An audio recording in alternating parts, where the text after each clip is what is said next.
noite a todos. É um imenso prazer receber vocês aqui na Faculdade de Ensino Superior do Interior Paulista, FAIP. Começar 2021 com a presença de pessoas tão ilustres, bonitas, interessadas em buscar conhecimento e melhorar a sua atividade laboral, ou mesmo que vieram até aqui para conhecer a nossa estrutura, tenho certeza, nós estamos muito felizes com a presença de vocês.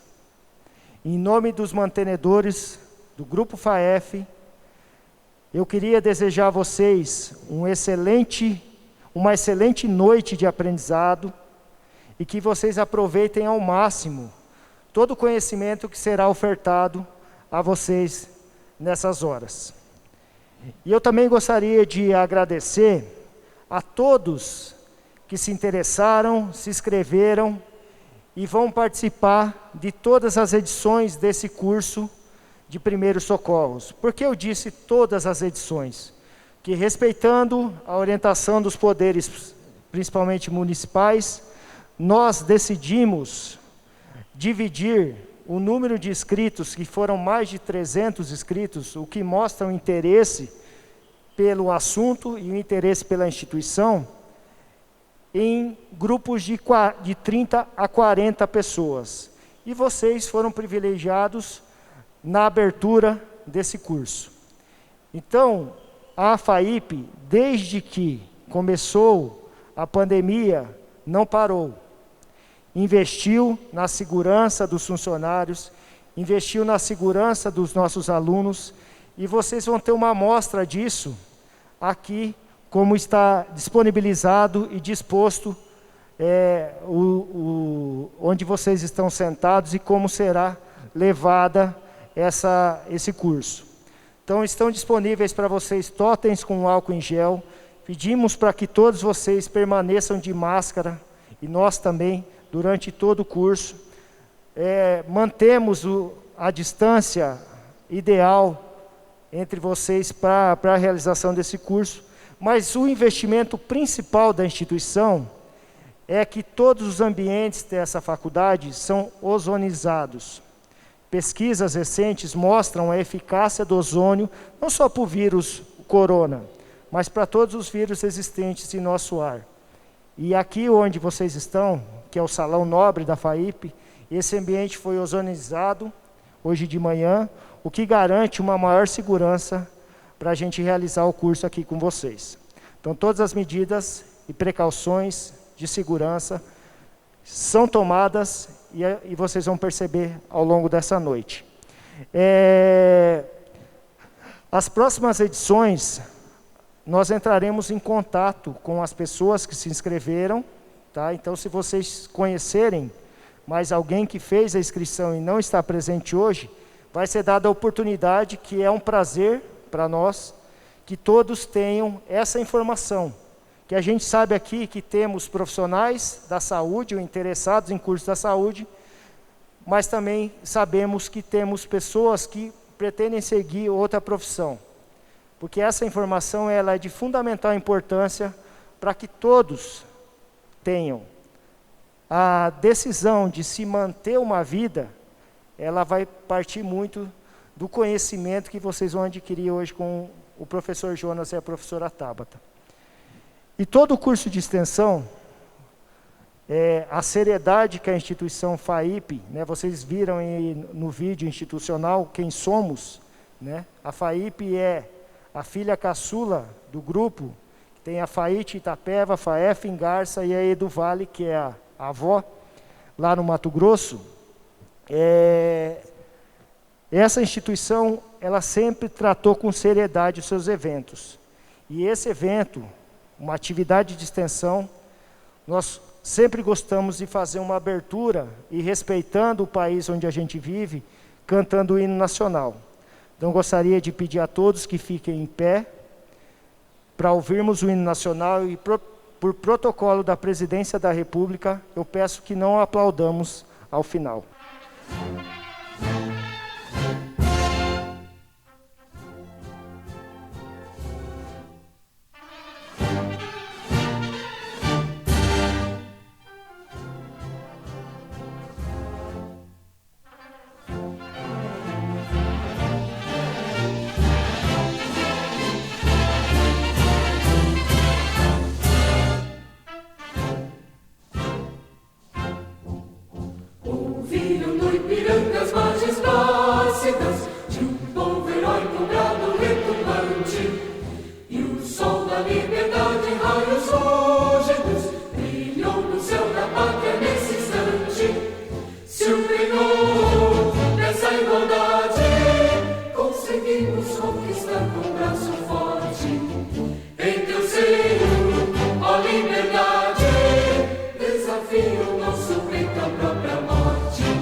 Antes de apresentar o currículo dos palestrantes dessa noite, eu gostaria de apresentar os componentes da mesa de trabalhos. Ao centro da mesa, a mantenedora e diretora da FAIP, professora doutora Deise Maria Alonso Chimizo. À sua direita, a senhora Tatiana Alonso Chimizo, que é nossa diretora financeira. À direita da Tatiana está o professor Jonas, o qual apresentarei o breve currículo. À esquerda da professora Deise está a professora Tabata, que também é palestrante dessa noite. Ao lado dela, professora Luciane, que é a responsável pela nossa clínica de fisioterapia, que, graças a Deus, está em pleno funcionamento e atendendo a comunidade em geral. Na fileira de trás, o corpo docente do curso de enfermagem aqui da FAIP, professora Fabiana, professora Abdul, professor Wellington e professora Luciana. Por que a presença de todos? Porque vocês são especiais e a gente fez questão de que todo o corpo administrativo e docente estivesse presente aqui nessa noite. Então, gostaria de apresentar para vocês o currículo dos professores que serão os palestrantes dessa noite.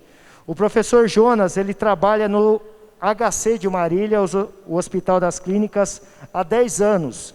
É especialista em gerenciamento de unidade de urgência e emergência, com experiência em lidar com situações de estresses e desenvolvimento de educação continuada na área de enfermagem. Também é especialista em saúde mental, operacionalização em unidade de internação e capacitação para lidar com situações de emergências psiquiátricas.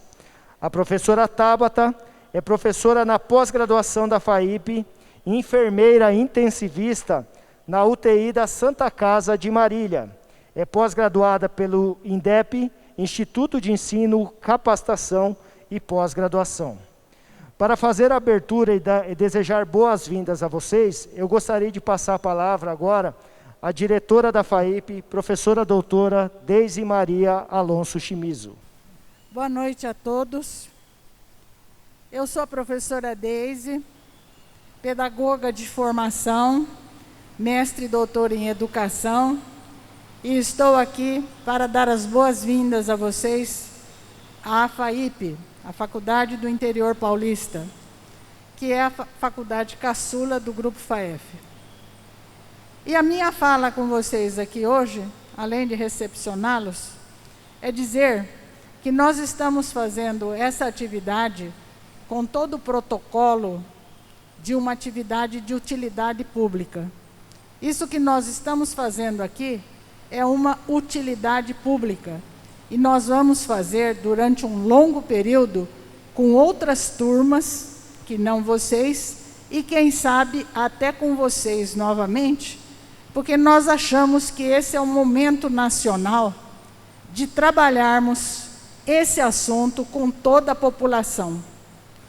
Vocês precisam saber salvar os seus familiares, salvar os seus amigos, os seus colegas de trabalho, as pessoas que rodeiam vocês, aonde vocês estiverem. Esse conhecimento que vocês vão adquirir hoje vai propiciar isso. Por isso nós achamos que essa atividade é uma atividade de utilidade pública. Todas as pessoas deveriam saber fazer isso que vocês vão aprender hoje aqui. Só que tem uma coisa, e essa é a principal que eu vim aqui falar com vocês. Aprendam certo, numa escola séria, de alguém que está compromissado em ensinar isso para vocês. Os cursos de saúde precisam ser feitos em escolas compromissadas, escolas sérias. Por quê? Se eu estou fazendo um bolo e eu errar na receita, eu jogo o bolo e começo tudo de novo. Se eu estou fazendo uma digitação de um trabalho e eu errar o meu trabalho digitado, eu simplesmente excluo aquela página e começo de novo. Em saúde não tem isso. Se vocês se virem diante de um familiar de vocês, que vocês precisam aplicar esses conhecimentos que hoje serão passados, não tem jeito de errar, porque se você errar, ele vai morrer. Então você precisa aprender bem. Assunto de saúde, cursos de saúde, eles não podem ser online. Eles não podem ser um curso à distância, eles requerem a prática. Eles requerem professores compromissados e aulas sérias. Porque com a saúde, se você errar, representa a morte da pessoa que você está cuidando. Então, esse curso para nós é um curso de utilidade pública. Todos deveriam aprender, mas aprender bem. Não é aprender mais ou menos. Que se você aprender mais ou menos, você vai se ver diante da situação e você não vai saber dar conta da situação. Então, a minha recomendação para vocês é que vocês aprendam realmente isso que vocês vieram aprender. Que o diploma que vocês vão receber, o certificado ao final do curso, ele realmente represente aprendizado dos primeiros socorros, né? Para isso, nós estamos aqui com professores capacitados, estamos numa escola séria, que é nota 4 e 5 no MEC, cuja responsabilidade é abraçada. Nós abraçamos a responsabilidade de ensinar. Essa é a nossa grande bandeira. A gente abraça. Vocês vão sair daqui aprendendo as primeiras socorros, tanto em algumas técnicas como em outras que virão. Quer dizer, não tem mais ou menos. Aqui vocês vão aprender 100%. Porque com isso não se brinca. Então a palavra certa é, quem veio aqui pensando em obter um certificado para enriquecer o currículo, não deve ficar, deve ir embora. Quem veio aqui pensando em aprender mais ou menos, também não deve ficar. As pessoas que devem ficar aqui são aquelas que vieram compromissadas em sair daqui sabendo aplicar os primeiros socorros em qualquer pessoa que tiver na sua proximidade e tiver necessidade dos primeiros socorros. Tá? Não é não é exclusivo de cursos de saúde. Uma pedagoga pode saber isso, uma pessoa qualquer, uma pessoa da comunidade pode saber. A única exigência é que aprenda 100%. Então, perguntem, prestem atenção, um olho no peixe, outro no gato, vejam tudo o que vai ser ensinado e não tenham acanhamento. Perguntem mesmo, perguntem tudo o que for necessário, para vocês terem certeza que vocês saíram daqui aptas a salvar vidas. É isso que vocês vão aprender aqui. Tá? Então, a minha recomendação de pedagoga, fundadora dessa escola e diretora dessa faculdade, é mostrar a vocês a seriedade nossa, tanto nesse curso de extensão como em tudo que fazemos. Não, isso aqui não é brincadeira, não é passatempo. As pessoas que vieram aqui vão sair aptas a salvar vidas. Então, eu desejo a vocês um bom curso, que vocês fiquem à vontade, que perguntem, os microfones vão estar aí andando, para que você peça o microfone para fazer as perguntas. O curso está dividido em duas partes, uma parte teórica e depois uma parte prática. Na teoria, anotem o que for necessário, perguntem e depois na prática, pratiquem e perguntem aquilo que vocês tiverem na dúvida, tá? Para que não reste nenhuma dúvida. Os alunos também do curso de fisioterapia, né? Quem está aqui da medicina, da enfermagem, alunos também estão aqui, não estão? Monitores, estão aqui também lá atrás. Todos os professores vão estar à disposição na hora das práticas para poder ajudá-los. Nós temos essa disciplina que se chama Suporte Básico de Vida. Em todos os cursos nossos da área de saúde, existe essa disciplina, que é um eixo comum, porque todos precisam saber disso. É um momento nosso, por isso nós nos sentimos muita vontade para cantar o hino nacional antes de começar esse curso, porque isso é um problema nacional. Estarmos formando pessoas que são capazes de salvar vidas. Tá? Então, um bom curso para vocês. Fiquem à vontade e que Deus abençoe vocês a partir de amanhã, quando vocês terão essa responsabilidade de aplicar esses conhecimentos que vocês aprenderam hoje. Que Deus abençoe vocês nessa responsabilidade que vocês assumem hoje, através desse curso e do certificado que vão receber ao término do curso. Muito obrigada. Os assuntos do curso, como vocês receberam nas mídias sociais, os temas serão OVACI, que é a obstrução das vias aéreas por corpo estranho, desmaio, convulsão, RCP, que é ressuscitação cardiopulmonar. E eu queria falar rapidamente, como já vai iniciar a palestra, como a professora bem disse, serão 2 momentos, um momento teórico e depois a prática. Ao final, eu retornarei e conversarei um pouquinho com vocês a respeito de como se dará o sorteio.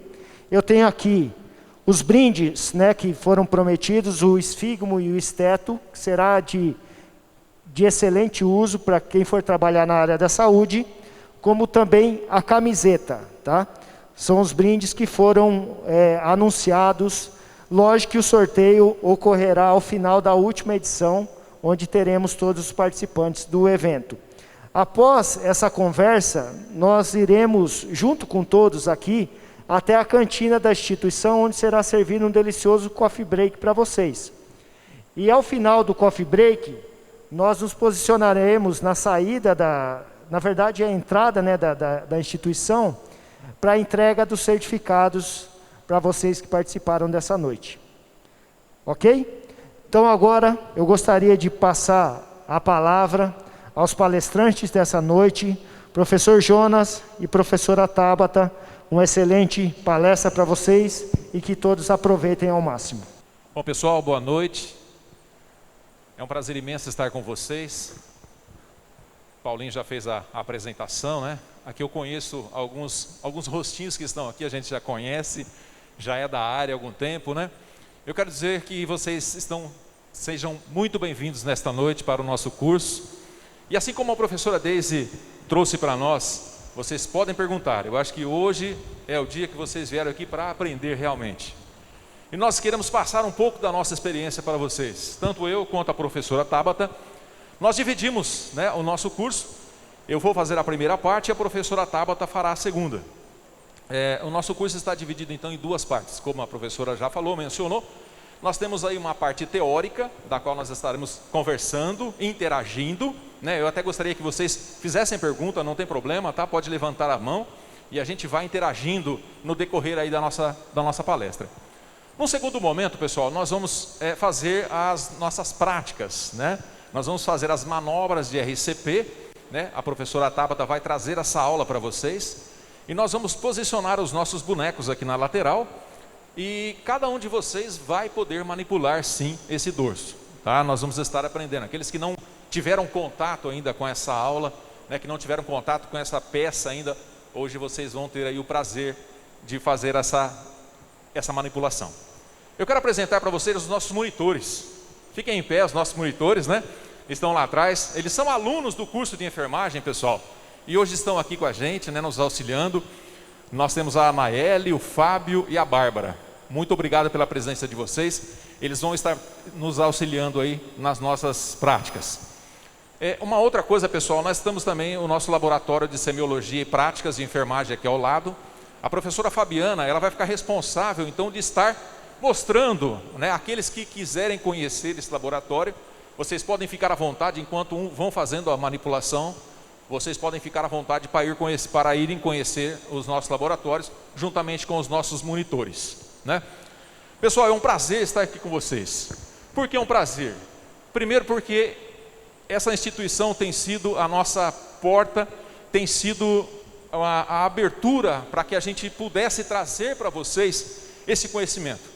Eu sou docente já do Grupo FAEF há 4 anos, tenho algumas experiências na área, né, que o Paulinho acabou de falar, e isso traz para mim um orgulho muito grande, porque quando eu estive sentado aí onde vocês estão como estudante, eu sempre pensei, pessoal, em estar passando o conhecimento para as pessoas, de ser um docente. E a FAIP, o Grupo FAEF, me abriu essa oportunidade e hoje eu estou aqui com vocês. Sou grato a Deus, grato à instituição que tem nos trazido, que tem nos dado esta oportunidade. E hoje estou aqui compartilhando com vocês essa experiência tão gostosa, essa experiência que a gente gosta muito de fazer, né? Quando nós gostamos de fazer algo, quando nós gostamos daquilo que nós fazemos, a gente não tem trabalho, né? Nós não dá para ter trabalho, porque você faz com prazer, e é isso que nós estamos fazendo aqui nesta noite. Então eu quero falar para vocês hoje, pessoal, um pouquinho aí sobre primeiros socorros. Hoje nós vivemos numa situação em que, eu vou contar uma pequena história para vocês, eu não sei se todos conhecem, em 2019 foi criada a Lei Lucas. A Lei Lucas, ela se deu por quê? Porque uma criança de 10 anos, eles foram para um acampamento, e essa criança, ela engasgou, né, na hora do lanche, ela acabou se engasgando ali com um pedaço de salsicha, e naquele momento ali não tinha essa pessoa para fazer essa manipulação, para fazer isso, essa manobra que nós vamos aprender a fazer hoje, e infelizmente, essa criança veio a óbito. E a mãe então lutou e foi inserida essa lei. Então hoje todas as escolas, elas têm que ter essa capacitação de primeiros socorros, principalmente por engasgo. Mas será que é só na escola que acontece isso? Será que é só em locais, né? Isso pode acontecer lá na sua casa. Lá na sua casa pode acontecer isso. Eu tenho uma experiência, aconteceu comigo isso. Em 2005, eu trabalhava no HC, eu era técnico de enfermagem, e eu, num plantão de domingo, pessoal, trabalhava eu e uma outra pessoa, eram somente 2 funcionários. E naquela tarde nós entramos, pegamos o plantão, e aquela senhora falou: Jonas, eu vou almoçar. Eu falei: então eu vou adiantando. Falei: não, vão almoçar comigo, depois a gente faz o trabalho que nós temos que fazer. Pois bem, sentei com ela e começamos a almoçar. Pessoal, daqui um pouco essa mulher começou a ficar roxa, ela não conseguia falar comigo, né? E nessa época eu já cursava enfermagem, já tinha passado por essa aula de primeiros socorros, de suporte básico de vida. E felizmente, pessoal, eu soube fazer a manobra, tá? A hora que eu fiz a manobra, ela cuspiu um pedaço de carne que ela tinha se engasgado. Essa mulher sentou no chão, pessoal, e chorou, agradecendo a Deus e agradecendo porque eu estava ali. Porque se ela estivesse sozinha, talvez ela não teria conseguido. Então isso, pessoal, é uma coisa que pode acontecer lá na nossa casa, pode acontecer em qualquer lugar. Então, para isso, pessoal, nós colocamos como curso de extensão esse primeiro socorros, dada a importância desse tema, dado a importância que nós precisamos de conhecer. Obviamente que quando você começar a cursar, quando começar a fazer o teu curso superior, quando você vir estudar conosco aqui na FAIP, você vai ter essa disciplina, né, de suporte básico de vida, e você vai aprender muito mais afim. Hoje nós fizemos um condensado dessa matéria, tá, desse material, para que vocês possam conhecer, mas vocês estando aqui na faculdade, isso tem um peso muito grande. Os nossos laboratórios, os nossos equipamentos para as práticas, tá? Nós temos tudo disponível aqui para vocês. Ok, pessoal? Então, sejam bem-vindos, vamos iniciar então a nossa aula. Qual que é a diferença de urgência e emergência? Pode levantar a mão aí, quem sabe. Olha lá, leva o microfone lá para ela, vamos lá. Fala para mim qual que é a diferença então. A urgência dá para esperar, a emergência não. Muito bem. A urgência eu posso esperar. A emergência tem que ser rapidamente. Vamos então definir isso. O verbo urgir, ele vem, pessoal, ele tem o sentido de não aceitar demora. O tempo urge, não importa o que você faça para tentar pará-lo. Tem como a gente parar o tempo? Não dá para a gente parar o tempo, não tem como, né? E a emergência? O que é a emergência? Olha lá, é a circunstância que exige uma cirurgia ou uma intervenção médica imediata.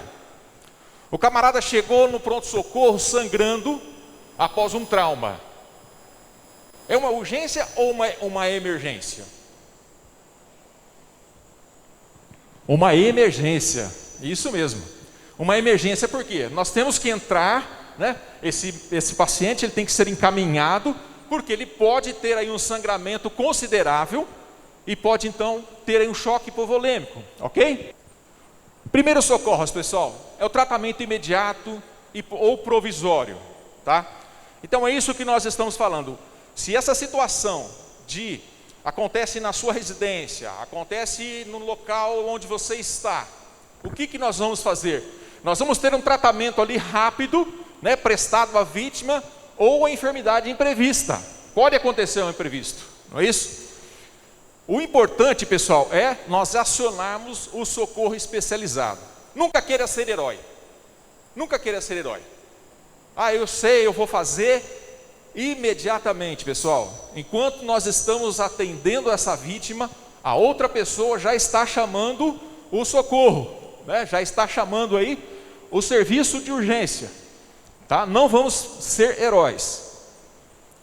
Por quê? Vamos evitar o agravamento das lesões e a morte da vítima, ok?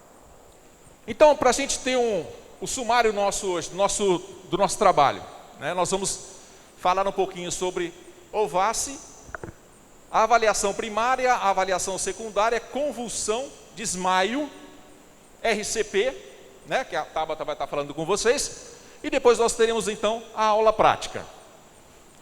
Alguém já ouviu esse termo, OVACI? Alguém já ouviu? O Paulinho acabou de falar, né? Obstrução de vias aéreas por corpo estranho. O que seria esse corpo estranho, pessoal? Qualquer coisa que obstrua essa ventilação, a respiração desse paciente, tá? Pode ser em crianças, em bebês, isso pode ser até mesmo água ou leite da própria mãe. Quantas situações de emergências a gente não vê histórias, né? No corpo de bombeiro, no SAMU. Mas vamos lá, quem sabe o nome do SAMU aqui? Essa é fácil, hein? Essa é fácil. 192, é isso? É isso? Ok. 192. Esse número, pessoal, a gente não pode esquecer, tá? Esse número, em todos os momentos que nós estivermos, é 192. Quando eu sei que é uma urgência ou quando é uma emergência? Nós acabamos de falar sobre isso. Existe uma necessidade de eu chamar o SAMU, por exemplo, por conta de uma febrícula de uma criança? Não existe. Sabe por quê, pessoal? Às vezes, as pessoas fazem essa ligação para o SAMU acaba deslocando uma viatura, e nesse exato momento está acontecendo uma coisa muito mais séria de um outro lado. Então nós, pessoal, como educadores, nós temos que ter essa noção e fazer essa capacitação com a nossa população, com os nossos amigos, com os nossos familiares, mostrando a importância desse chamado. Será que é importante eu chamar agora o SAMU, nesse momento? Por quê? Sim? Não? Então nós temos que avaliar isso, ok? Então vamos falar um pouquinho então, pessoal, da obstrução das vias aéreas por corpo estranho. Essa manipulação eu não vou conseguir fazer aqui no chão, mas eu tenho um manequim, né? Vivo, aqui na frente. O professor Wellington vai me ajudar aqui nessa manobra de Heimlich, ok, pessoal? Vamos para frente então, vamos lá. Espera aí, professor, nós vamos fazer já. Essa obstrução, pessoal, pode ser também chamada de engasgo, né? Que foi o exemplo que eu dei para vocês dessa minha colega do hospital, quando aconteceu aquele incidente, né? Isso pode acontecer com criança, com adulto, com velho. Então nós temos que estar atentos, tá, a essas situações. A pessoa, ela tem a garganta obstruída, olha lá a obstrução, né? E esse corpo estranho, como eu falei para vocês, ele pode ser um vômito, pode ser sangue, né? Pode ser outros líquidos, pode ser um pedaço de carne, um pedaço de salsicha que levou aquela criança a óbito. Aí nós temos então, ela pode ser parcial ou ela pode ser total. Como eu vou saber se é total ou se é parcial? Olha só, quando é parcial, pessoal, ele vai permitir uma pequena passagem de ar. A pessoa vai conseguir ainda falar. Olha, eu estou engasgado. Essa é uma condição parcial, né? Agora, quando a pessoa, aí ela se esforça para respirar, mas ela ainda consegue, porque está parcialmente obstruído. A presença de barulho. E pelo seu esforço, ele começa o quê? A ter sudorese, começa a suar. Quando é o fechamento total, a pessoa para de respirar. Essa posição aqui, pessoal, é uma posição, tá, que já é conhecida. Quando a pessoa está com engasgo e ela faz essa posição, é porque ela não consegue, ela está obstruída, tá? Ela está totalmente fechada, ok? Então, se você vir uma situação dessa, em que esse paciente ele está começando a ter uma coloração diferente, ele começa a ter cianose, né? Começa a ficar com a sua pele sudoreica, esse paciente, essa pessoa, ele tem então uma obstrução total, ele não consegue respirar. Então, pessoal, olha só, então nós temos aqui a diferença, né, do fechamento, olha só, a diferença é, o fechamento parcial, ele vai ficar com as mãos na garganta, né, igual a esse aqui, só que a diferença, tá, é que ele não consegue falar, olha só, ele ainda consegue ter tosse, e ele respira com muita dificuldade. No fechamento total, ele não consegue falar, ele para de respirar e começa a ter cianose. A sua pele começa a ficar então roxa, tá? Olha só, como nós vamos fazer então essa manobra? Essa manobra chama-se manobra de Heimlich. Olha só, aqui nós temos 5 pontos importantes em que nós vamos fazer a manipulação. Agora eu vou precisar do professor Wellington, para que a gente possa então fazer essa manipulação ao vivo para vocês, tá? Eu só vou perguntar se ele está obstruído totalmente ou parcialmente. O que você quer? Totalmente? Totalmente, pessoal, vai ter que ficar roxo agora para nós aqui. Vamos lá então. O primeiro ponto, pessoal, envolva os seus braços atrás da caixa, entre a caixa torácica e o umbigo da pessoa engasgada, tá? Esse é o primeiro ponto. O segundo ponto, feche bem uma das mãos, mantendo o polegar de fora. Segure o punho com a outra mão, pressionando com firmeza para cima. Avalie se a desobstrução foi concluída e se a vítima voltou a respirar. Caso não aconteceu, você volta novamente. Isso, pessoal, alguém já está ligando para o serviço de urgência, ok? Nós estamos fazendo essa manipulação, mas alguém já está chamando aí o SAMU, beleza? Olha só, então nós vamos fazer aqui com o professor Wellington agora. Pessoal, então a primeira coisa, né? Ele já está roxo, está faltando aqui, aperta aqui, ó, o pescoço, aperta aqui o pescoço, isso, ele está, né? Está aqui já obstruído. Então, pessoal, primeira coisa, eu tenho que falar com essa pessoa. Eu não posso chegar nele e já começar a fazer o procedimento, né? Oi, olha, eu vou fazer uma manobra em você vai me ajudar, tudo bem? Estou vendo que você está engasgado e nós vamos melhorar isso, ok? Vou precisar que você abra as suas pernas. Por que essa posição, pessoal? Porque se ele desfalecer, eu consigo segurar ele, ok? Se ele, né, o que pode acontecer? Isso levar a uma parada cardiorrespiratória, tá? Então nós vamos medir aqui, apêndice xifoide, achei o apêndice xifoide dele. Se você tem dificuldade para achar, é a última costela, tá, pessoal? Vou fazer cosca nele aqui. Olha, achando aqui a última costela, nós achamos o apêndice xifoide, 4 dedos para baixo e 2 acima da cicatriz umbilical. Aqui é a posição onde você vai fazer a manobra, ok? Você vai fechar a sua mão nessa posição, dessa forma que eu estou fazendo, e você vai fazer a compressão subindo, tá? Afundando e subindo, como se fosse um J, ok? Tranquilo? Aí você vai falar para o teu indivíduo, para o Wellington, né? Para o indivíduo aqui que está obstruído. Wellington, olha, você vai tossir juntamente comigo, tá? Você vai tossir, eu vou contar até 3 e você tosse e eu aperto. Então vou contar até 3. 1, 2, 3. Aí você olhou para o cara, melhorou? Não melhorou? Isso repete. 1, 2, 3. Então você vai fazendo esse procedimento, ok? Isso é importante, pessoal.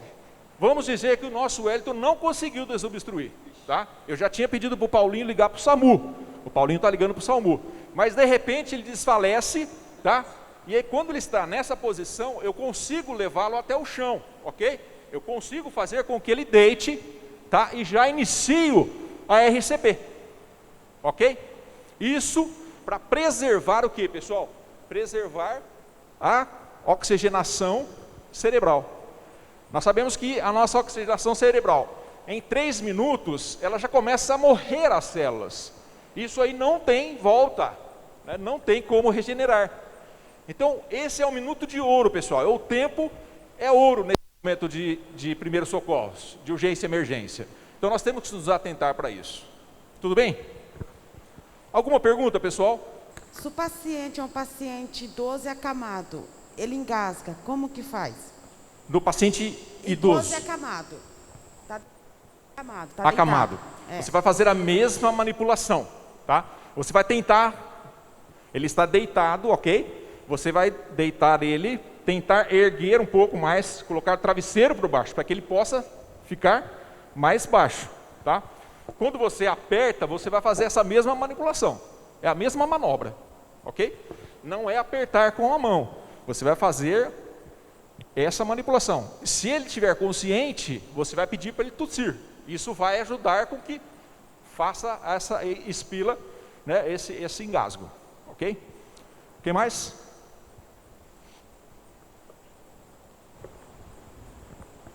E no caso de uma pessoa obesa, ela né, a gente não consegue fazer os braços curtos. Muito boa a sua pergunta. Nós temos 2 situações. Nós temos a situação do obeso e temos a situação da gestante. Como que a gente faz numa gestante? Eu vou poder fazer essa manipulação na gestante? Não vou poder fazer, tá? O obeso, na verdade, pessoal, ele só tem um pouco mais de pele, um pouco mais de gordura, tá? Mas o apêndice xifoide dele, ele não sai do lugar, tá? Ele vai criar mais massa, mas o apêndice xifoide você vai localizar. Então a manobra é a mesma. Na gestante, pessoal, nós não vamos fazer esse movimento. Nós vamos fazer esse movimento 4 dedos acima, tá? Do apêndice xifoide. Você vai fazer essa massagem, ok? Como eu fiz no Wellington, tá? Não vai fazer embaixo, que você pode acabar fazendo uma lesão nessa criança, né? E isso pode complicar o caso dessa gestante. Entendeu? Tudo bem? É um pouco mais difícil, sim, tá? Porque de repente você, né, vai ter que abraçar essa pessoa, mas você vai ter que fazer esse movimento. O importante é você ligar para o 192. Olha lá, pessoal, quando desacordado, foi o que aconteceu com o Wellington aqui na frente. Ele ficou desacordado, nós não conseguimos desobstruir, então eu vou fazer o quê? Manter o indivíduo em decúbito dorsal, deitado, né? Pedir ajuda, já estou pedindo ajuda.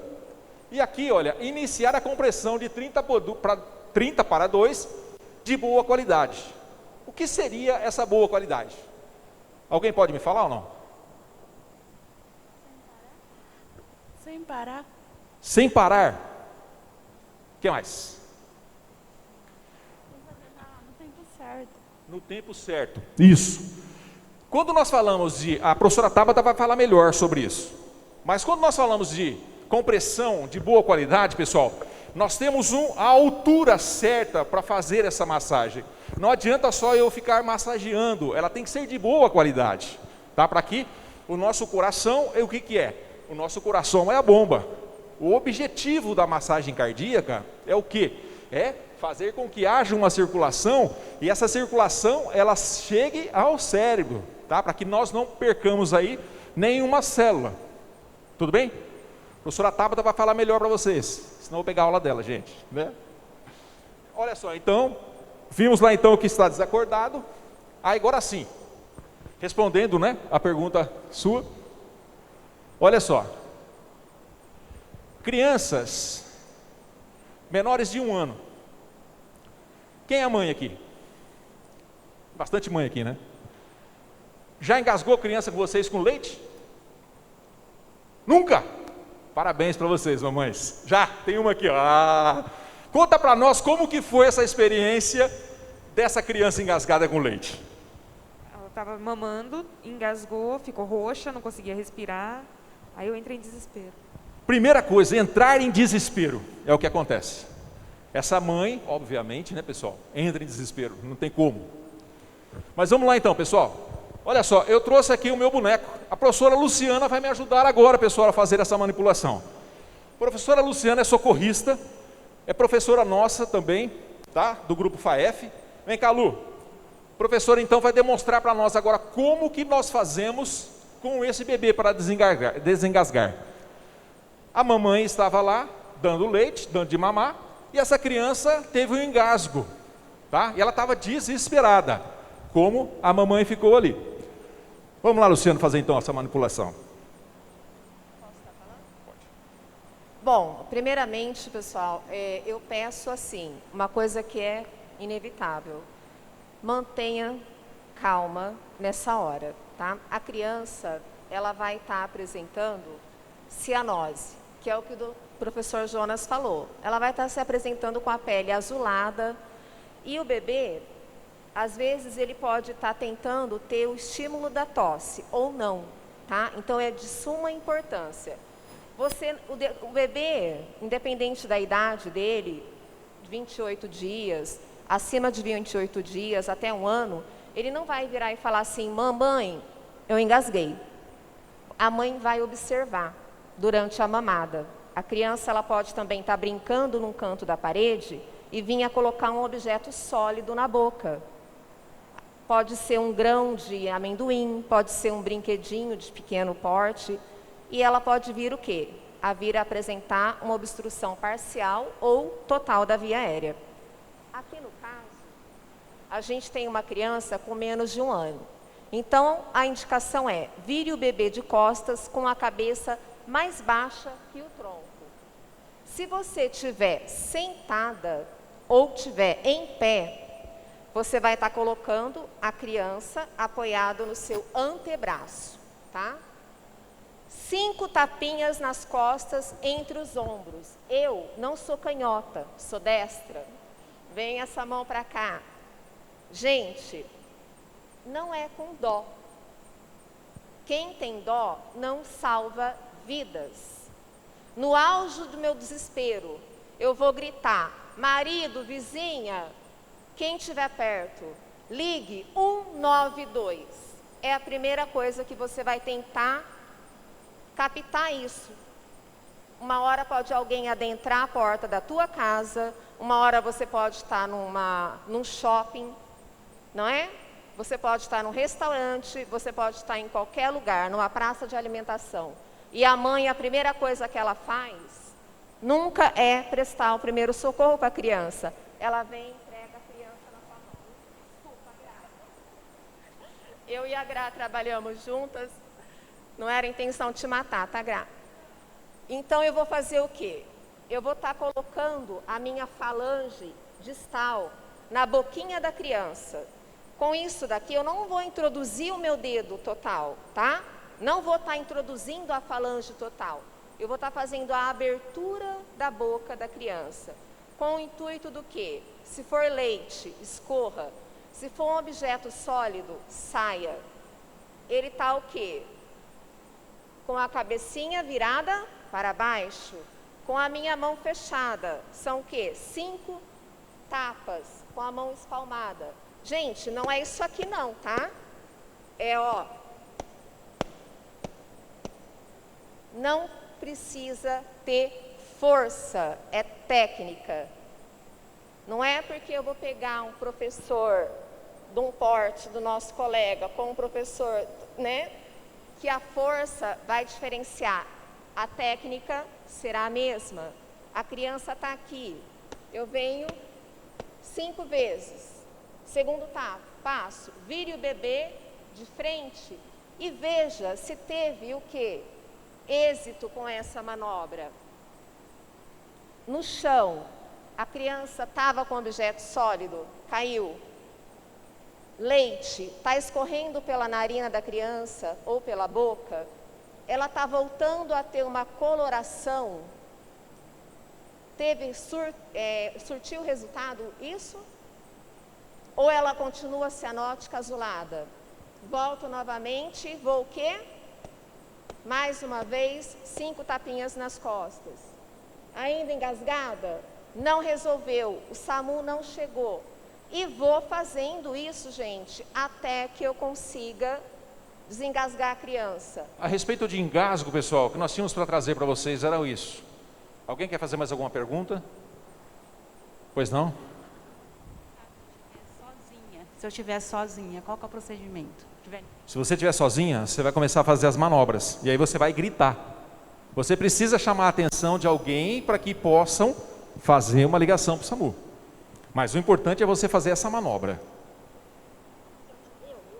Eu mesmo for a pessoa que estiver engasgada. A você? Tá. Outra coisa, Pedro, muito boa pergunta. Eu estou em casa, estou sozinha e me engasguei. Eu vou precisar de uma cadeira. Me empresta essa cadeira para mim, por gentileza. Olha só, pessoal, foi muito boa a colocação dela. Eu estou sozinho em casa e acabei engasgando, tá? O que eu vou fazer? Eu vou tentar fazer o mesmo movimento, tá?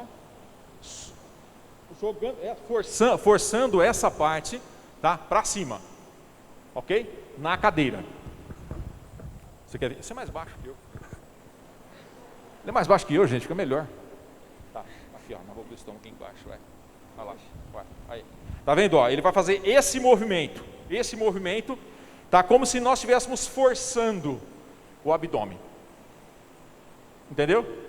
Beleza, pessoal? Ninguém vai morrer mais engasgado, né? Mais alguma pergunta, gente? Correr aqui, senão a Tabata vai brigar comigo. Pessoal, vamos falar um pouquinho de avaliação dentro dos primeiros socorros. Essa avaliação ela tem que acontecer, tá? Ela tem que acontecer para quê? O que a gente vê no acidentado? Essas são outras situações, tá? Você está andando pela vicinal ou pela rodovia, de repente acontece um acidente. O que você está vendo no acidentado? Você vai, a primeira coisa, não vai mexer nessa pessoa. Você vai visualizar. Olha só, evite mexer no acidentado, aumentando a lesão. De repente o cara caiu de moto, está de capacete, mas ele tem uma lesão na região cervical. E você, vou tirar o capacete do cara aqui para ajudar ele a respirar. Aí você acabou aumentando a lesão. Então nós temos que tomar esse cuidado, ok? Nessa parte da avaliação. Conversar e saber se está consciente e orientado. Senhora, tudo bem? Você respondeu? Sim. Sim, ela está consciente, está orientada. Calma que o SAMU vai chegar, tá? Temos que passar essa tranquilidade, essa confiança para essa pessoa. Se não responder, veja se está respirando, tá? Como que eu vou ver, né? Eu vou auscultar, eu vou sentir se ela está respirando ou não. Ver se está perdendo sangue. Normalmente o acidente de moto, como estou usando no exemplo, né, pessoal, sempre tem uma fratura exposta, né? E isso é um risco maior ainda. Na avaliação secundária, pessoal, nós vamos fazer o quê? O que houve? Vamos ouvir agora o acidentado. Ouvir sobre reclamação de dores em quais locais, saber se o acidentado possui problemas médicos, identificar inchaços, deformidades, posições anormais, saber se o acidentado ingeriu refeições um pouco antes do acidente. Então essas são as avaliações básicas que nós temos que ter quando nós vamos socorrer uma outra pessoa. Sempre atentos a esses itens, ok, pessoal? E aí nós temos que fazer o que ainda? Estabilizar a coluna cervical evitando lesões. O B, se está respirando, vendo como está a questão respiratória dessa pessoa. Se está perdendo sangue, né? O C de circulação. O D, se ele está consciente ou orientado. E se há grandes lesões em braços e pernas. Essa é a avaliação, né, que nós fazemos aí dos nossos primeiros socorros, já para quando você chamar o SAMU, você já vai passar esses itens para o SAMU. Olha, o cara está aqui, ele caiu, está com uma fratura na perna, está sangrando, ele está inconsciente, está consciente, não está respirando. Então essa avaliação é importante para o serviço de emergência, para que possa já fazer o protocolo, ok, pessoal? Você vai procurar lesões através da posição da vítima, relacionar a idade, doenças existentes e queixas de dores, identificar inchaços, deformidades, posições anormais, e pergunta se ingeriu refeições um pouco antes do acidente. Isso também na avaliação secundária. Vamos falar um pouquinho de convulsão agora, pessoal? O que vocês acham que é uma convulsão? Alguém já viu um paciente com uma pessoa com convulsão aqui? Já viu? Já? E como que era essa pessoa? O que aconteceu? Foi uma colega de sala, ela caiu e ficou se batendo. E aí, que eu faço técnica de enfermagem, aí a professora já estava lá, aí só lateralizou ela e ficou segurando a cabeça. Legal, pessoal. Nós vamos aprender então na convulsão hoje quais são os primeiros socorros que eu tenho que dar para essa pessoa, tá? O que eu tenho que fazer? Como eu disse para vocês, nós não podemos ser heróis, tá? A convulsão é a contratura involuntária da musculatura, tá? E ela provoca aí o quê? Movimentos desordenados. Geralmente ele é acompanhado pela perda da consciência, né? Eu acredito que nesse caso ela perdeu a consciência, né? Então, pessoal, o que nós temos? Nós temos dois tipos aí de crise convulsiva, né? Só para melhorar isso para vocês. Nós temos aí a crise convulsiva focal ou parcial e a generalizada, tá? Mas o que nós queremos saber, o que nós vamos fazer com esse paciente? Vamos lá, olha só. Primeira coisa, acionar o serviço de urgência, né? 192, ou solicitar que alguém o faça. Solicitar para que as pessoas se afastem ou peçam ajuda. É uma coisa muito chata, pessoal, a questão da convulsão. Quando ela colocou esse exemplo, eu lembro na época que eu fazia, não era ensino médio, né? Naquela época era colegial, né? Lá atrás, né, gente? Eu também não sou tão assim, né? Mas era na época do meu colegial e eu tinha uma colega que ela tinha algumas convulsões. E a coisa mais chata era que todo mundo ia ficar olhando. Então isso é uma coisa que nós temos que ter essa atenção e falar com as pessoas, olha, vamos nos afastar, vamos dar espaço para que a pessoa possa, para evitar então as conversas, para evitar essas coisas. É muito chato isso, né? Olha só, apoiar a cabeça da vítima lateralizada, vira a cabeça para o lado. Por que é importante você lateralizar a cabeça dessa pessoa?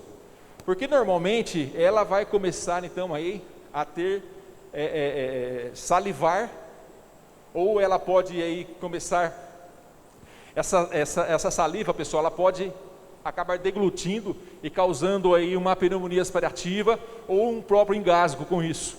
Então, quando nós colocamos ela lateralizada, nós temos uma melhora dessa oxigenação, dessa respiração, e essa pessoa vai ter uma melhora considerável, tá? O outro caso de contrações estejam muito fortes e impeçam a lateralização da cabeça, virar todo o corpo da vítima. De repente você não consegue somente virar somente a cabeça, então você lateraliza todo o corpo, acompanhando. Afastar os mobiliários para que não possa se machucar. De repente ela está numa sala de aula e cheio de carteira, então vamos abrir o espaço para que isso não aconteça. Garantir a privacidade da vítima, foi o que eu coloquei agora há pouco. Vamos garantir essa privacidade, pedir que as pessoas respeitem esse pedaço, né? Toda convulsão, ela deve ser avaliada por um médico, tá? Não é porque a pessoa teve essa convulsão, saiu da convulsão, voltou tranquilo, acabou. Não, saiu dali, pessoal, ela tem que ser encaminhada para um serviço de urgência e emergência, tá? Olha lá, aqui nós temos então, mostrando para vocês as figurinhas, né? Mantenha-se calmo e acalme a quem assiste à crise. Nós, como profissionais de saúde, pessoal, nós temos que trabalhar isso em nós. Essa questão da calma, essa questão de você passar essa segurança para a pessoa que você está atendendo, isso é muito importante, porque isso traz confiabilidade da pessoa que está te assistindo. Então isso nós temos que desenvolver em nossa vida profissional, essa calma, esse respeito. Coloque a pessoa de lado com a cabeça baixa, de modo que a saliva possa escorrer para fora da boca. Desaperte a roupa em volta do pescoço. Ponha qualquer coisa macia debaixo da cabeça ou ampare esta com a sua mão, impedindo-a de bater no chão ou contra objetos. Permaneça junto da pessoa até que volte a respirar calmamente e comece a acordar. Ofereça-se para ajudar no regresso à casa ou chamar alguém da família. É ficar do lado mesmo, tá, pessoal? É ficar do lado e ajudar realmente dessa forma. Tudo bem aqui, pessoal? Geralmente quando isso acontece, às vezes também eles acabam devido à contração muscular, eles passam a se morder, né, por partes interiores dos lábios. É nessa questão, como que faz? Nesse caso, olha só, é importante, pessoal, que nós não colocamos nada na boca dessa pessoa, nada, porque ela inconscientemente ela vai ter, né, essa contração muscular e ela vai acabar, os músculos faciais vão acabar fazendo com que ela ocorra esse processo de mastigação, tá? Então assim, nunca tentem colocar, eu vou colocar um lenço, vou colocar, não, pessoal, deixa. É melhor. Mas vai morder a língua, vai machucar. Se você tentar colocar o teu dedo ali, você pode ficar sem o dedo. Inconscientemente ela vai te morder, tá? Então esse é um cuidado que nós temos que ter, ok? Qual que é a diferença então, pessoal, entre convulsão e epilepsia? Às vezes as pessoas acham que é uma coisa só, a convulsão e a epilepsia é uma coisa só, mas não é, tá? A convulsão é apenas um tipo de ataque epilético, podendo ter causado por traumas muito grandes, por exemplo, a perda de um ente querido, febre alta, doenças no sistema nervoso central, enquanto que a epilepsia, para ter a característica de epilepsia, ela precisa ter o quê? Ter repetição das suas crises epiléticas, ou seja, ela tem que ter repetição das convulsões, ok? Ambas, elas são do sistema nervoso central e precisam ser acompanhadas aí pelo neurologista, pessoal. Tudo bem? Convulsão? No caso da epilepsia, quem tem, ela tem um sentido, ela consegue, assim, tipo, eu estou tendo essa crise nesse exato momento. Existe isso? Eu ouvi falar que... A pergunta dela, pessoal, é o seguinte: quem está tendo ataque epilético, eu estou sabendo que eu estou tendo? Em algumas situações a pessoa consegue. Eu tinha uma amiga que ela sabia quando ela ia ter, que ela começa a ter contrações Então isso vai muito da questão do tempo que ela já faz o tratamento, do tempo que ela faz as convulsões, mas ela fica inconsciente, tá? Ela fica inconsciente. Mas no início do processo, no início da convulsão, a pessoa sabe quando vai dar. Essa colega minha, da minha turma, ela sempre sentava do meu lado, né? Então quando ela esticava o braço, que eu já vi que a mão dela estava ficando, né? Eu já segurava ela e já sabia que ia acontecer. Então ela pressentia isso. Depende muito da questão e do tempo que essa pessoa passa por essa convulsão ou por esse tratamento. Tudo bem? E o desmaio, pessoal? Desmaio ou síncope, né? Ele é um episódio muito breve de falta de consciência. Em algum momento faltou a oxigenação cerebral e essa pessoa desfaleceu. O que é importante para nós, como dar esses primeiros socorros para uma pessoa então que desmaia? Manter a tranquilidade, né, e afastar os curiosos.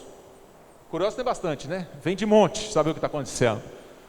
Colocar a pessoa deitada de costas no chão com as pernas mais elevadas do corpo. Afrouxar as roupas depois que a pessoa recuperar a consciência. Deixá-lo deitado por 5 minutos e depois mais 5 minutos sentados.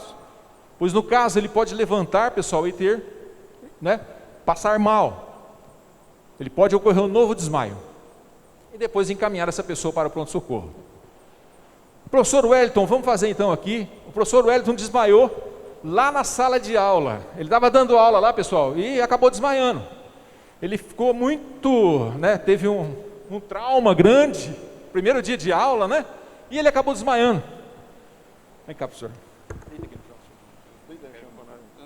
Depois nós vamos jantar junto. Pessoal, o professor Wellington desmaiou, tá?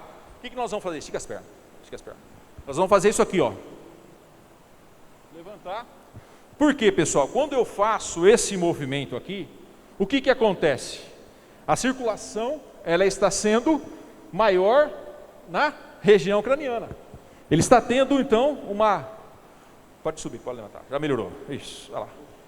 Isso melhora a circulação, pessoal. Então ele recobra a consciência. Ok?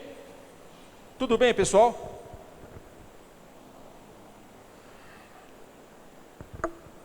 Olha lá o que as pessoas costumam fazer. Ele desmaiou, joga água nele. Faz ele cheirar álcool. Cheira clorofórmio. O que não fazer, pessoal? Nós não devemos fazer, né?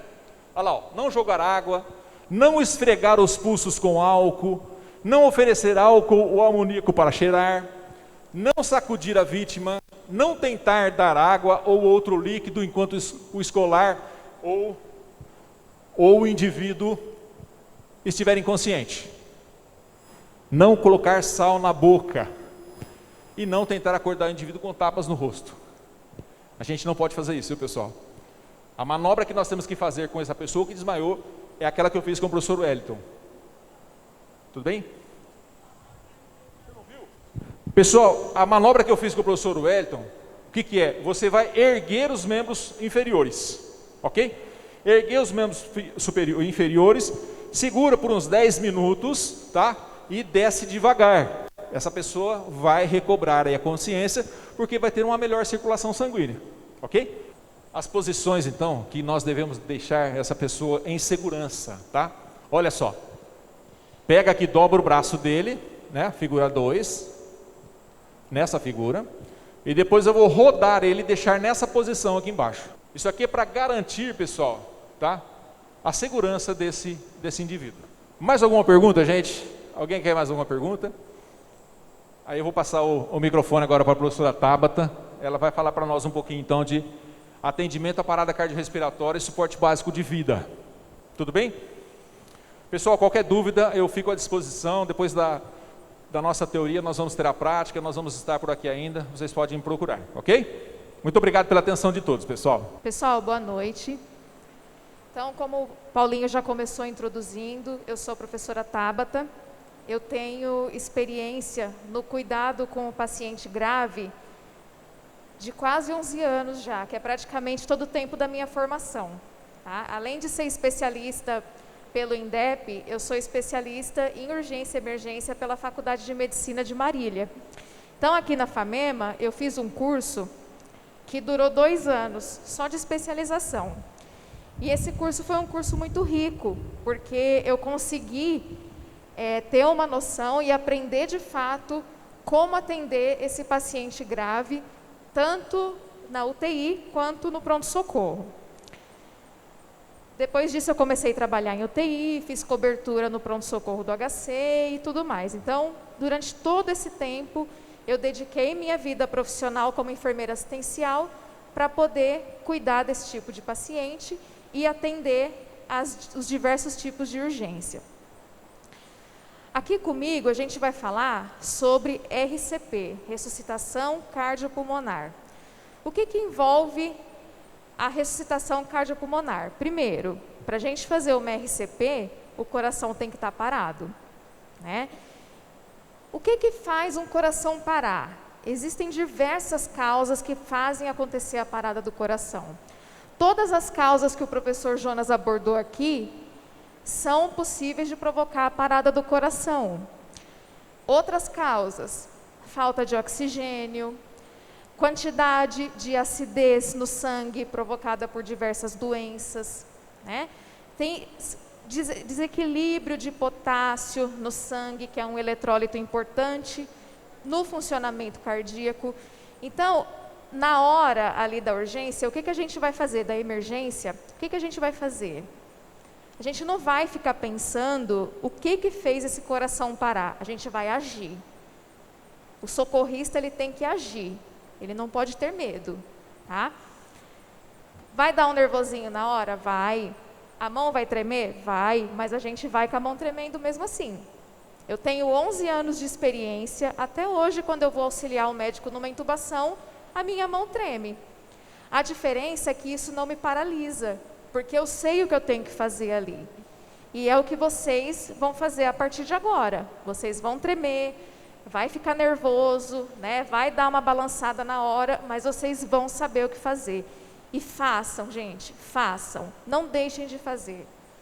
Muitos dos pacientes que eu já atendi por aí fora na vida, eles tiveram tempo de vida perdido e piora no seu prognóstico, né? Ou seja, na chance de se curar e na chance de sobreviver, porque alguém teve medo na hora de dar o primeiro atendimento.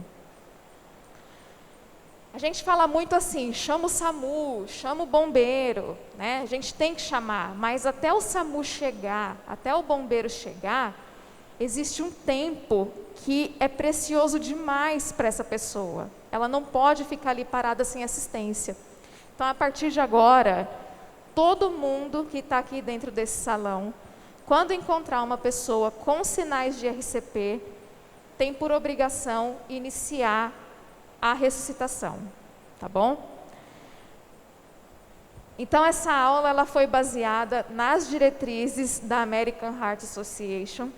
Essas diretrizes, elas são gratuitas, disponíveis na internet em português, tá? Então, quem quiser, quem tiver curiosidade de ler, é só dar um Google lá, colocar diretrizes RCP 2020, que vai sair esse documento em PDF, tá?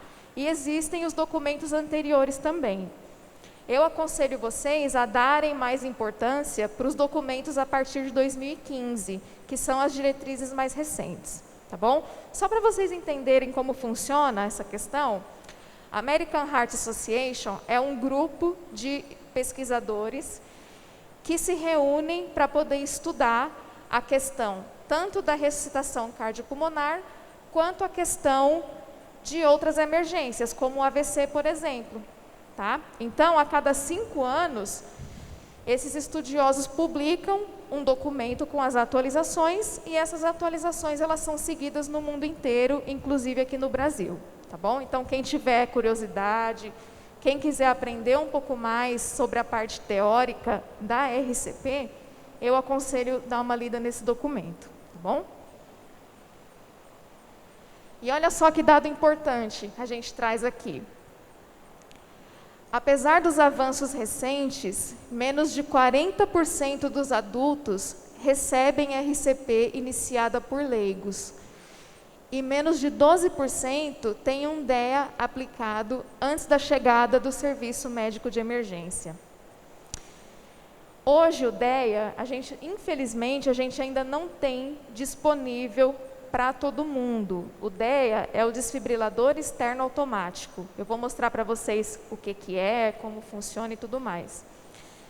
Ele é super fácil de usar, ele é totalmente intuitivo, né? Ele indica aonde você tem que colocar o posicionamento das pás adesivas, e aí a partir daí apertar um botão e ir seguindo as recomendações, as instruções que o próprio aparelho vai dando para você.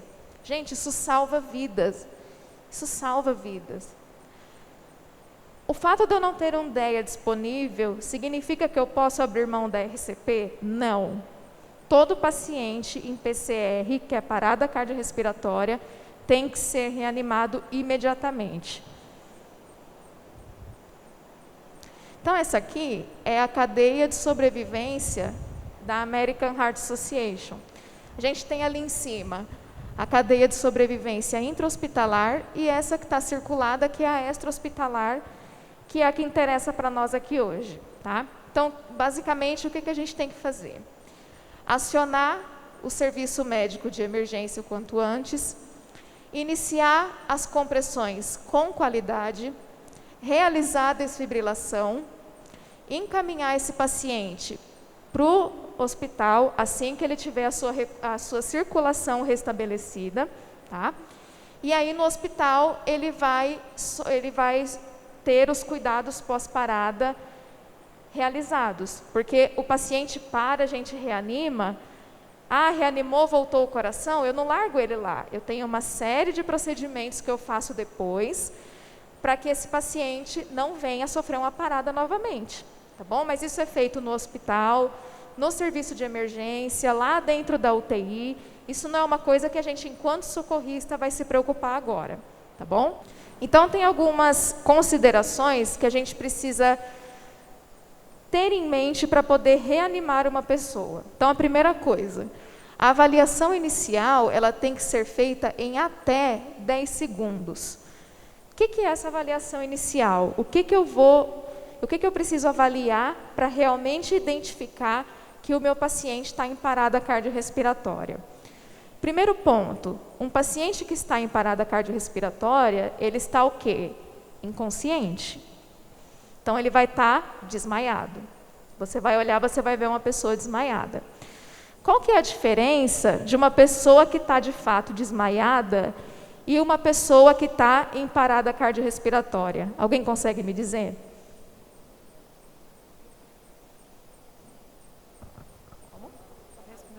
Não está respirando? Isso, não está respirando, o que mais? Tem mais uma outra coisinha.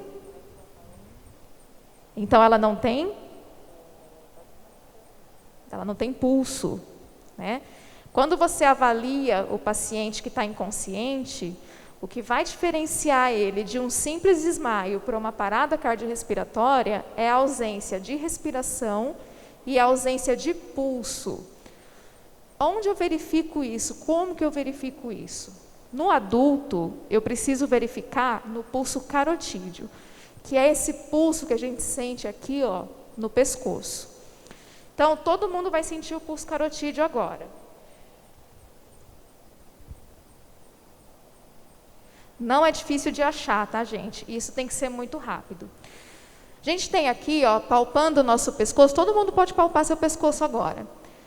Essa primeira estrutura que a gente consegue palpar aqui no centro do pescoço é a nossa traqueia, que é por onde passa o ar, tá? É por onde o ar entra para os pulmões e sai dos pulmões de volta para o ambiente. Eu vou sentir a minha traqueia aqui e vou escorregar o meu dedo aqui para o lado. Aqui para o lado eu tenho como se fosse uma cavidade. Vocês podem perceber que vocês vão sentir como se fosse um soquinho no dedo. Esse é o nosso pulso. Isso indica que o nosso coração está batendo. Tá? É aqui que vocês precisam ver se esse coração ainda tem batimento. Tá? Por que eu não posso verificar aqui no pulso radial? Porque o nosso pulso carotídeo, ele é o último assumir antes do coração parar. Então, se é um paciente, por exemplo, que ele está com a pressão muito baixa, mas o coração dele ainda está batendo, aqui no punho você não vai sentir o pulso, mas aqui vai. Então, se você fica perdendo tempo palpando o pulso aqui no braço, é tempo de hipóxia que você vai tendo, tempo de morte o quê? De neurônio. Lembra que o professor Jonas disse que o cérebro aguenta ficar de 3 a 4 minutos no máximo sem oxigênio? Depois disso a gente tem a morte dos neurônios? É isso aí. É esse tempo que a gente não pode deixar extrapolar. Por isso que essa avaliação aqui, ó, ela tem que durar até 10 segundos, tá bom? Então você vai chegar na pessoa e você precisa fazer um estímulo vigoroso nela, tá? Você não pode chegar nela e falar assim: senhora, tudo bem? Ela não vai responder, porque é um estímulo muito fraco. Você tem que chegar: senhora, tudo bem? Aqui você já vai olhar para ver o quê? Se tem movimentação do tórax, para ver se ela está respirando, e já pega a sua mão e já junta aqui para ver se tem pulso, tá? Isso tem que ser, gente, ao mesmo tempo. Não tem pulso, não tem movimentação de tórax, inicia a compressão. Professora, mas eu não tenho certeza. Inicia mesmo assim. Não deixa isso ultrapassar 10 segundos. Aí alguém pode perguntar assim para mim: mas professora, se eu fizer uma compressão torácica, né, que a gente não fala massagem, a gente fala compressão. Se eu fizer uma compressão torácica nesse coração que está batendo, eu não corro o risco de matar o paciente? Não. Não corre o risco. A American Heart Association já fez esse questionamento e já fez um estudo em cima disso. Então, qual foi a conclusão do estudo? É melhor você iniciar a compressão com dúvida, mas fazer a compressão, do que você deixar de fazer. Porque o dano que esse paciente vai sofrer é muito pequeno, se tiver dano. Tá? Então, na dúvida, faça. Não perca tempo nessa avaliação. Tá bom? É o que eu disse para vocês. Vai dar um nervoso, a gente vai palpar aqui com a mão tremendo? Vai. As primeiras vezes vai ser assim. Mas depois, com a prática, vocês vão ganhando experiência, vocês vão ganhando confiança. Não vai deixar de ficar nervoso, mas vocês vão ter um autocontrole maior, tá bom? Falo isso para vocês por experiência própria. Então, quando a gente fala assim, né, é a mesma coisa na situação do engasgo, na situação da crise convulsiva. Quando a gente fala que eu tenho que passar a calma para a pessoa que está ali, apavorada, para aquela mãe que está gritando, que está chorando com a criança desfalecida no colo, é no sentido de mostrar que você está ali e você sabe o que fazer. Você é uma pessoa que tem conhecimento. Mesmo que você não seja profissional da saúde, você é uma pessoa que tem conhecimento em primeiros socorros, portanto, você sabe o que fazer. Tá bom? Então, não achem que o fato de vocês ficarem nervosos, o fato de vocês ficarem, né, tensos, isso vai desmerecer o trabalho de vocês. Não vai, tá? Pelo contrário. A gente entende que uma pessoa, quando atende outra em risco iminente de morte, que não fica nervosa, essa pessoa não tem um pingo de sensibilidade com o ser humano que é próximo dela. E o fato da gente ter sensibilidade é um ponto positivo, principalmente para quem quer trabalhar na área da saúde. Tá bom? Então, a avaliação primária é isso, a avaliação inicial. Verificou pulso, fez o estímulo, não respondeu, não tem movimento. Eu estou constatando que essa pessoa está em parada cardiorrespiratória, eu tenho que iniciar a reanimação. Tá bom? Muito bem. Chegou a hora de fazer a compressão. Como que eu tenho que fazer essa compressão? A gente vai ver que tem uma técnica adequada, né? Tem um posicionamento adequado para poder fazer isso, porque é como a professora Luciana colocou, e colocou muito bem. Não trata-se de força, é técnica. Então, qualquer um que está aqui presente nesse salão hoje é capaz de reanimar uma pessoa, tá? Independente do tamanho, independente se é homem, independente se é mulher, qualquer um é capaz. Tá?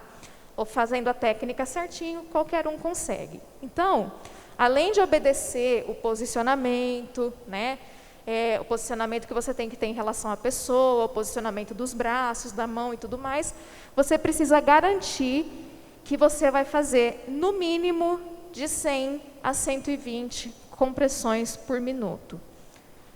Nossa, 100 a 120 por minuto? Eu ouvi falar que quando a pessoa vai fazer essa, como é que fala? Não é massagem, né? Que fala outro nome. Compressão. Se for uma pessoa muito idosa ou acamada, pode acabar quebrando não sei se é a costela, né? E aí vai prejudicar mais o paciente, não é? Tipo assim, pode morrer, né? Tipo, a pessoa... Muito boa sua pergunta, viu? Parabéns. Ela colocou aqui, gente, a questão de fratura de costela. Isso pode acontecer mesmo, tá? Mas é um dano para o paciente? É um dano para o paciente. Mas, infelizmente, como ela colocou, no caso, se for um paciente idoso, um paciente que já tenha uma osteoporose, né? Ou seja, já tem aí uma deficiência na parte dos ossos, os ossos são mais porosos, são mais fracos, isso pode acontecer. Isso é fator para a gente não realizar a reanimação? Não. Pode ser que quebre uma costela, mas o importante é que o coração dele vai voltar a bater. A costela a gente consegue resolver depois. Tá? Mesmo não sendo um paciente idoso, né, com esse acometimento ósseo e tudo mais, se a gente de repente escorregar a mão, ou então fazer na posição errada, a gente pode fraturar um osso sim, mas a gente não vai deixar de fazer. O importante é não deixar de fazer. É ruim para o paciente uma costela quebrada? É, mas é um dano que a gente consegue correr atrás depois para tratar.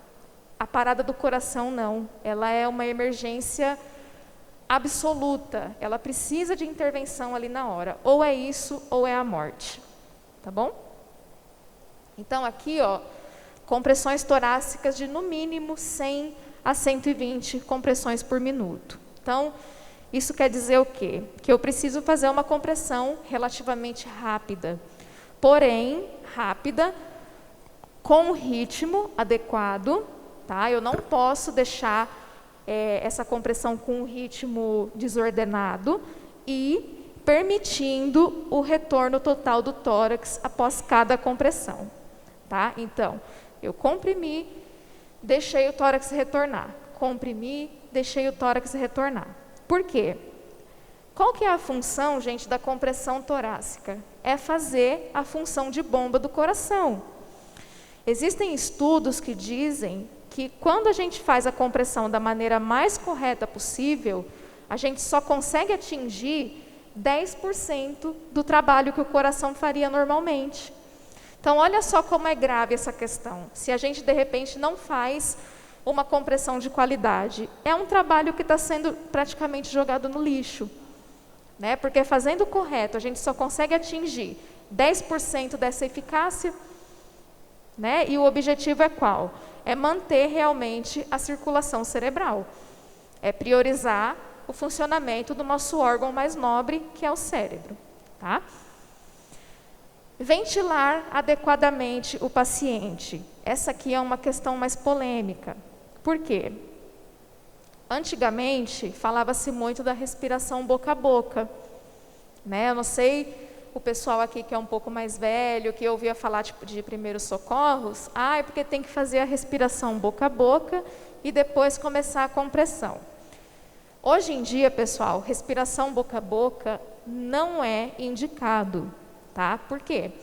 Porque você não sabe aonde você está colocando, em qual pessoa você está colocando a sua boca, no sentido de exposição a micro-organismos, exposição de doenças, né? Às vezes a pessoa está ali com secreção na boca, está com sangue na boca, você não é obrigado a colocar a sua boca ali para ventilar o paciente. Então, o que a gente vai fazer? Só compressão. Tem um esquema que a gente faz, né, quando consegue ventilar o paciente, se você tiver o equipamento adequado, porém, se você não tiver, você não vai deixar de socorrer essa pessoa, você faz só a compressão. Por quanto tempo eu vou fazer essa compressão? 2 minutos sem parar. Desse jeito, de 100 a 120 por minuto, por 2 minutos. Professora, mas eu não estou aguentando. que eu faço? Eu continuo mesmo assim? Não. Nesse caso, você vai trocar com alguém. O ideal, gente, é não trocar. Tá? A eficácia da ressuscitação do coração, ela está muito ligada com a interrupção. Quanto menos você interromper, mais sucesso você vai ter. Porém, não adianta você continuar cansado, porque a sua compressão não vai ser eficaz. Então, nesse caso, você avisa, ó, estou cansado, alguém troca comigo? Alguém já fica atrás de você, você sai, a outra pessoa assume, tá bom? Realizar RCP sobre uma superfície rígida. Então, se a pessoa cair no chão, ótimo, não tem lugar melhor para fazer uma RCP. Agora, se ela estiver, por exemplo, em cima de uma cama, você precisa ter ali uma superfície rígida para colocar nas costas dessa pessoa, porque senão você vai fazer compressão contra o quê? Contra o colchão, né? Então não vai ser eficaz. Se essa pessoa estiver em casa, né? Porque no hospital, no carrinho de emergência, eu tenho uma prancha. Todo carrinho de emergência tem uma prancha rígida. Então você coloca essa prancha embaixo do paciente e inicia a reanimação. Em casa a gente não tem. Então, se for possível tirar essa pessoa da cama e colocar no chão, a sua compressão vai ter mais eficácia. Ah, mas é um paciente que é ruim de mobilizar, né? A gente não tem força para colocar direto no chão, não tem problema, faz na cama mesmo. Mas é o que eu disse para vocês. A questão do procedimento ideal, ela vai sendo prejudicada, né? A sua compressão ela não vai ser tão eficaz quanto se você estivesse fazendo numa superfície rígida. Porém, é melhor do que você deixar de fazer, né? Não fazer nada, por exemplo. Não retardar o início das manobras, então é o que eu disse para vocês, avalie o paciente rapidamente e inicia o quanto antes, tá? E lembrar, gente, que tempo é vida. Tempo é vida. Em qualquer área dos primeiros socorros, principalmente na RCP, tá? Então, aqui a gente tem alguns equipamentos que a gente usa no suporte básico de vida. Aqui, nessa parte de cá, a gente tem o AMBU, que é o dispositivo bolsa, válvula, máscara. AMBU é um nome comercial, né? É igual a gente conhece a Gillette, por exemplo, Bombril, né?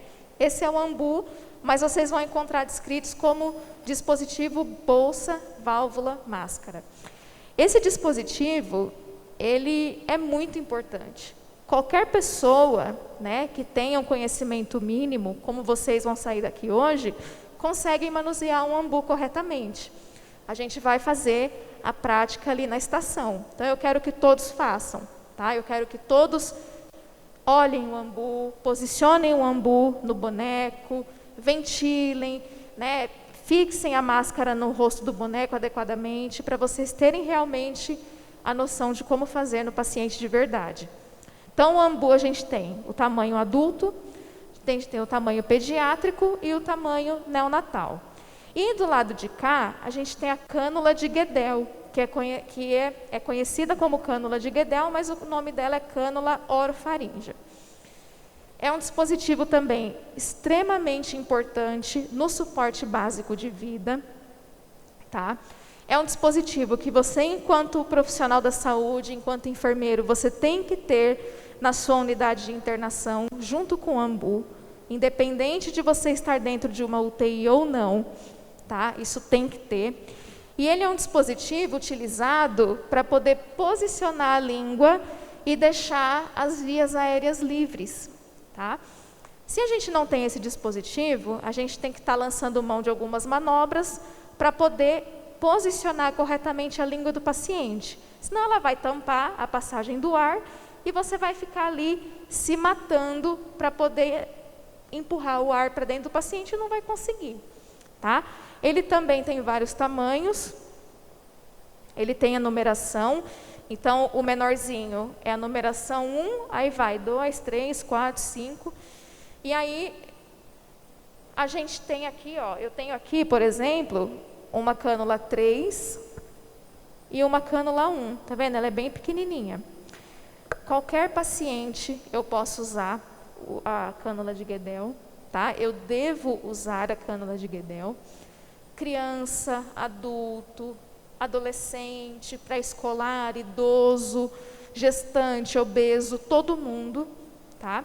E aí, para mim saber qual que é o tamanho adequado de cânula para os pacientes, é só eu medir aqui do lóbulo da orelha até a comissura labial, que é esse cantinho aqui da boca.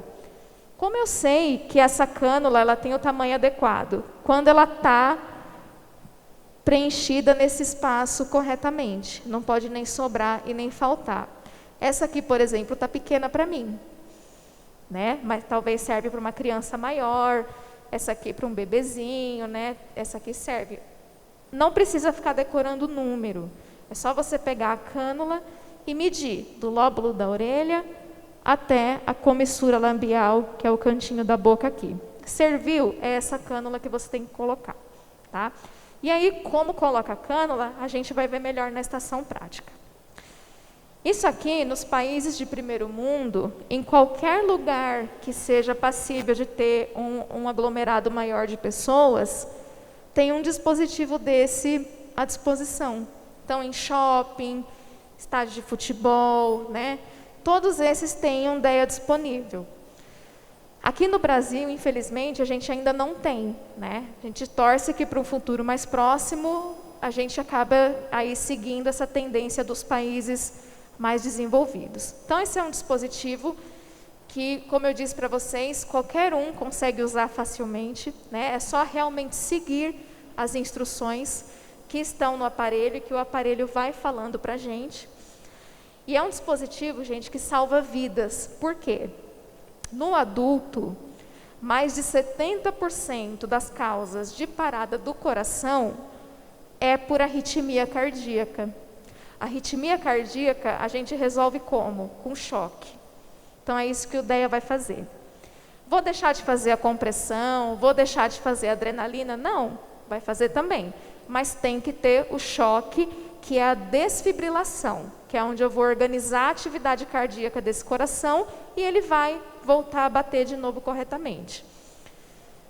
Um paciente que tem uma parada, um paciente adulto que tem uma parada por arritmia, e eu inicio as compressões e, se possível, aplico o choque, a chance dele sobreviver é em torno de 70%. Se eu não faço nada, eu deixo para iniciar essa RCP, num momento mais tarde, assim, depois de alguns minutos, enfim, eu não inicio ali na hora, ele vai entrar num ritmo que chama assistolia, que é a ausência total de atividade elétrica do coração. É aquela linha reta que a gente vê na televisão, no monitor cardíaco e tudo mais. Sabe para quanto cai, quando o paciente está em assistolia, a chance de sobrevivência dele? 2 a 3%. Então, olha como é importante a gente iniciar a compressão, principalmente no adulto, né? Criança, a maior causa de parada do coração na criança é hipóxia, é falta de oxigênio. Por quê? Porque tem a questão da criança engasgar, né, de engolir corpo estranho e tudo mais. Então, às vezes, infelizmente, elas acabam evoluindo para a parada. Nesse caso, a gente tem que iniciar a compressão também imediatamente. Só que na criança, se tiver alguém que pode fazer uma ventilação, principalmente alguém da família, é ideal fazer, por conta da causa da parada. Certo, gente? Deu para entender até aqui? Alguma dúvida?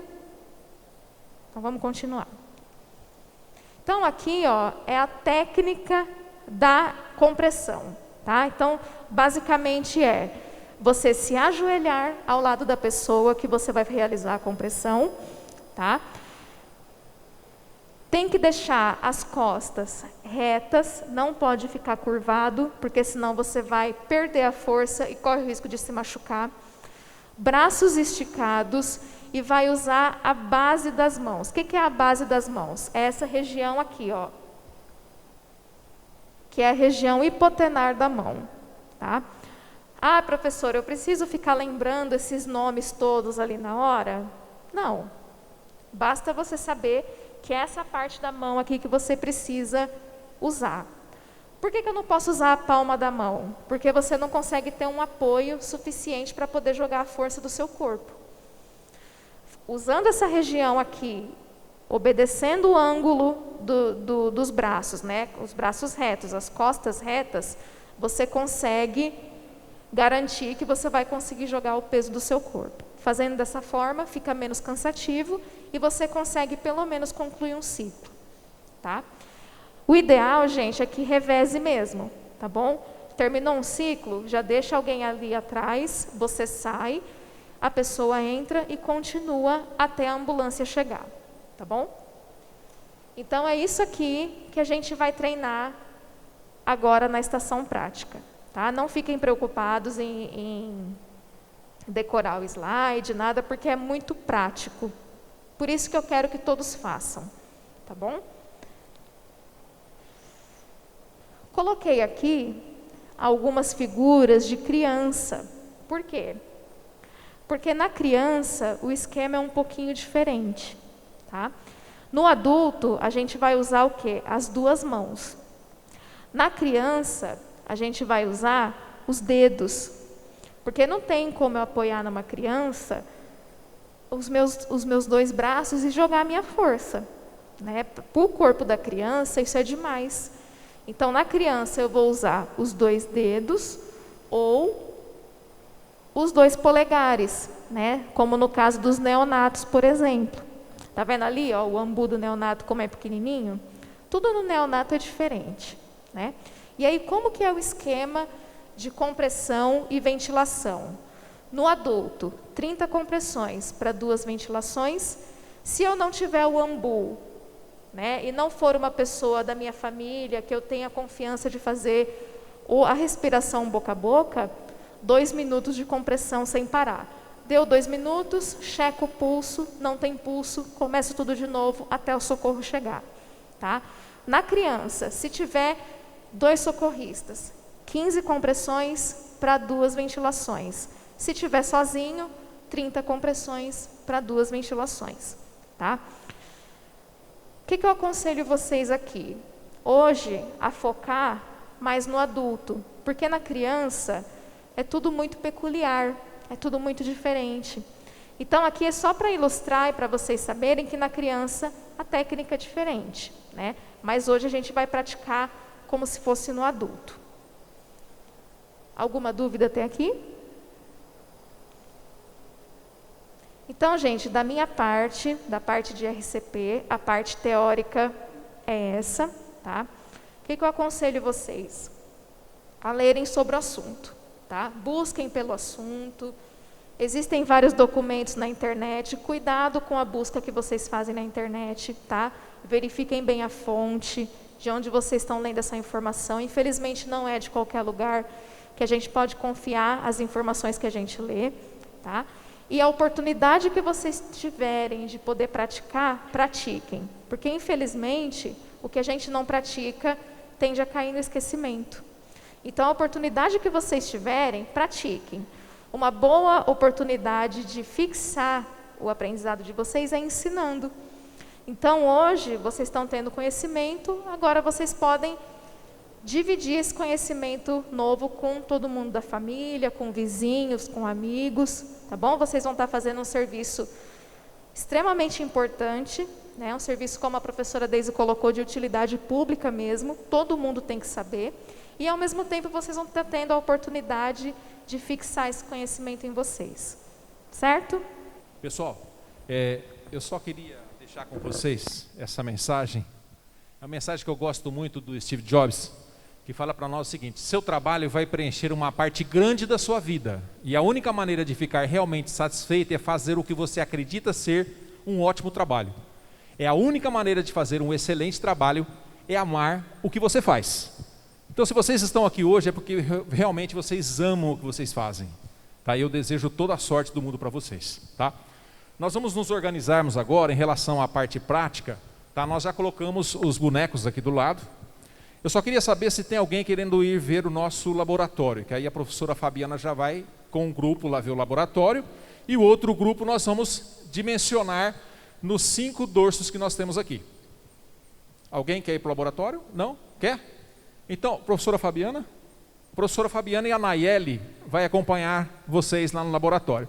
Os demais nós vamos nos dividir então em cada um desses dorsos, pessoal.